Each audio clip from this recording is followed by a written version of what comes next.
Hello and welcome to Wednesday's Wisdom. This week what I want to do is share with you one of my favourite stories about a small farmer from the Far East. Before we start, please excuse the terrible accents, but they are just for effect. So the story goes that a small farmer who lived in China one day went outside to plough his fields, only to see that his only horse had run away.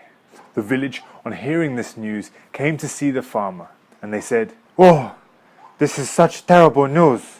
The farmer, calmly and serenely, said to them, "We will see." 2 weeks passed, and the horse finally returned, but not just by itself, with a whole herd of other horses. On hearing the news, the whole village came to see, and they said, "Wow, what excellent news!"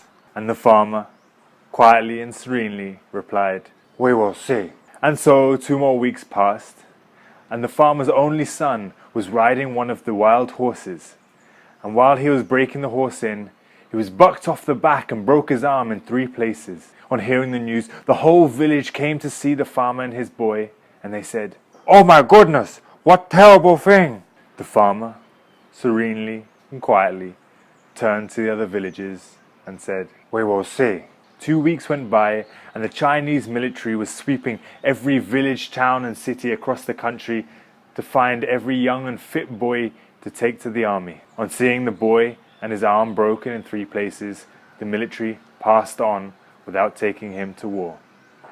This is a story that I think beautifully illustrates how quick we are to judge situations. It's so easy to get mixed up in the commotion of everything that's happening and feel like this is the worst thing that could have ever happened to you. But I want to take a moment now just to think of those times in your life where you've perhaps been resistant to a situation happening, where you felt like this is the worst thing that could ever happen, and actually it's turned out to be a bit of a blessing in disguise.